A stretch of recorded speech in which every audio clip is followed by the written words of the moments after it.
congratulations to all our awardees today. We are fortunate that many senior dignitaries are here to confer the awards to you all. And now this is the time to hear the views of our chairperson, none other than former High Commissioner of India to Mauritius, Ambassador Anup K. Mudgalji, who is also expert on the blue economy and other issues, and he has worked in various countries. He knows, understands, and has practically worked on the Indo-Asian relationship. So I would like to request him to kindly come and give his deliberations. I know that he is a person who can speak for hours and hours, but since we have very limited time, I would request our Honorable Chairperson to kindly deliver his address. A big hand to Ambassador Anup K. Mudgalji. Thank you so much, Omkareshwar. When you are close to lunch, it becomes really challenging. And standing between you and lunch would be a sin, which I would like to avoid. As a result, let me see, could I be brief and still make some sense? Right? So you have heard our experts. They have already spoken about the entire pathway and theme of today's conference. India and Asia. It's a very, very wide subject. In fact, I was telling Omkareshwar, I said, you are dealing with an ocean in terms of information that is required to handle that theme. And I'm sure 10 minutes, which you have allotted to me, would not be enough to do justice with the theme. But still, let me see. Can I draw the essence of the conversation today and build a story around that? India and Asia. Now, my colleagues mentioned about the concept of 21st century being the century of Asia. I'm sure nobody sitting here would have any doubt. There are natural reasons to believe this. One of them, I'm sure you're all aware. Before the colonial period disrupted the global economy, the economic epicenter of the world used to be Asia, in fact. I'm sure you're aware and don't need to repeat.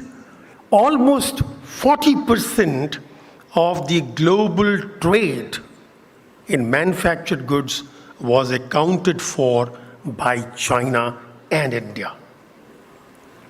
The problem started, and it continued for years and decades and centuries. Problems started with the colonial period when our region was deindustrialized. It was prevented from becoming further industrialized in view of the Industrial Revolution. So we really lost out. Asia was the biggest victim of the colonial period in terms of its economic strength. But now, of course, we have gone through that process. We are again independent. We are masters of our own destiny. Now, what really drives the economy? What really drives trade, investments, manufacturing, supply chains, whatever you may talk about? There are some natural factors. People. At the end of the day, people are the biggest drivers of economy. And where are people today? 4.5 billion, about 4.7 billion people today live in Asia, right? Now, where are the major economic centers? If you start counting major economic centers, if you just for a moment forget North America and Europe, most of the major economic centers today are in Asia. Now, where are the resources? Close your eyes and think, where are the resources? Energy, material, manpower. Where are those resources? Again in Asia, right? Now, I was surprised to see the figures. Where is the technology today? There was a time when Asia was completely deprived of technology and innovation. Why? As I said, we were forced to de-industrialize, and our industrialization was, in a way, artificially suppressed. Where is the technology today? Where are the patents coming from? Most of the patents today are coming from Asia, in fact. And what is happening in Asia beyond this? Asia is also working on what is called regional integration. You see, because integration, economic integration of regions is absolutely essential if you really want to grow fast. Because many of my colleagues talked about supply chains, both on the supply side and on the consumption side. Longer and more complicated the supply chains, less efficient the economic systems. Now, what happens when you start integration within the region? Your economic performance becomes more efficient, which means you become more productive. So I think when it comes to the 21st century being century of Asia, I simply have no doubt. It will be century of Asia. Now, where do we stand as India in that beautiful explanation of Asia being the center for 21st century? Where do we stand as India? Now, you see, when you talk about economics, when you talk about trade, when you talk about international economic relations, I think there is hardly any other country which has a longer experience of doing this than India. I'm sure you would have read that. You know, India's location in the Indian Ocean was driving India's integration with the region. You have heard about monsoon. Now, what does monsoon do? Monsoon is a natural enabler for regional integration. Because of the monsoon winds, you can carry your ships and vessels sheerly at the force of the wind, right? In the winters, the monsoon will take you southwards, and in the summers, it will bring you northwards. And that is what was happening in the Indian Ocean. Indian traders were going all over, from extreme west to the extreme east. In the west, our traders were going right up to the Red Sea and Mediterranean and beyond. And on the eastern side, they were traveling along Southeast Asia, going right up to Far East. And if you look at the presence of Indian culture in the Indian Ocean rim, it is vividly present wherever you go. And why it is present? Because it was taken by those traders who were traveling. I would not bore you with long stories, like, for example, the Champa, empire in the Indochina region. How close relationship we had with the region. I'm sure you have heard about Bali Yatra. Now, Bali Yatra was done during the times of Kalinga, in fact. And what will they do?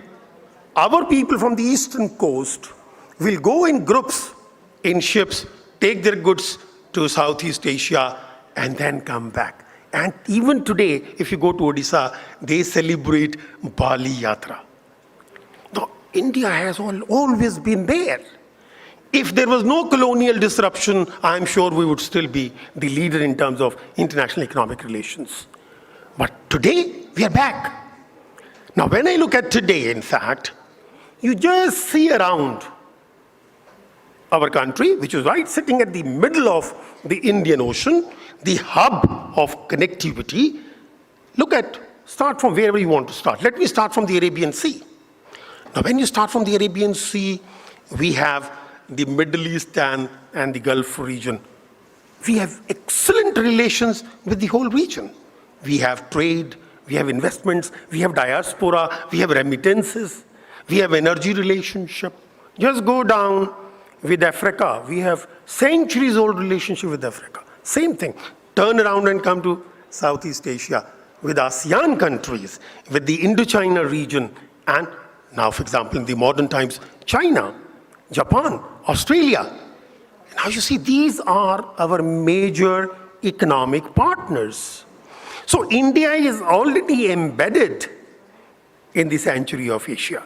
Now, if there is a Century of Asia, it will also be the Century of India, right? I will not go into further details of the micro level of relationship. So India is already there. Now, your question would be, what precise advantages lie ahead for India? What is that my colleague mentioned about, for example, we need investment, both internal and external. And how would the investment come? Investor will ask for ease of doing business. Now, I will not bore you with details of ease of doing business. I'm sure you are in business and you know that, right?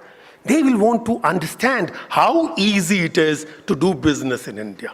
Now, we'll have to work on ease of doing business, which includes everything, including the supply chains, right? Including the skills, including the efficiencies, including bringing down the cost of trade, all that stuff, right? We need to have ease of business. Then people are talking about, for example, the supply chain resilience, shortening of the supply chains, diversion of the manufacturing from China to other places. Again, it depends on, are we attractive enough or not? Now, if you want to have greater penetration into the foreign markets, as my colleague mentioned, the benchmark is your price competitive? Number one.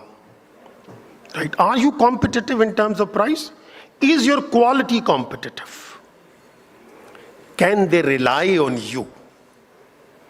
Now, unless we have these basics handled, nobody does trade only for love because they like you. No, they all like us. But they will trade with us when we meet these basic requirements, right?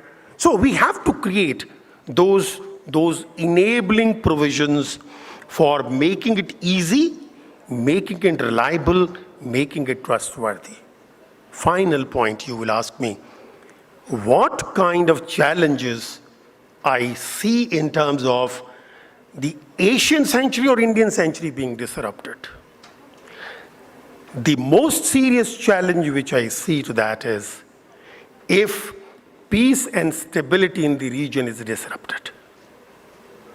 Now, we have a lot of regional organizations which provide certain degree of stability to the region in terms of peace and stability. I'm sure you have heard about from SAARC to BIMSTEC to Quad to Indo-Pacific to all kinds of BRICS and IBSA and whatnot. My submission is, you are stakeholders in that process. My submission is India has to be very careful that all these regional networking and institutions work as sources of dispute avoidance. We have to make sure that no difference of opinion in the region turns into a physical conflict. That, in my view, will be the biggest challenge to our vision for Century of Asia and Century of India. But I'm sure with our wisdom, people talked about our ancient wisdom, I'm sure with our wisdom, we will play our positive role in making sure that the earlier story where some outside forces disrupted, we were called the golden bird, right? Why we were golden bird? Precisely because of international economic relations. And it was disrupted by colonial forces.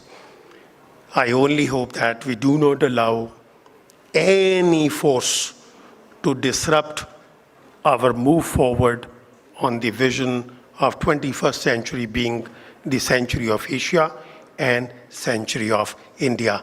Thank you very much.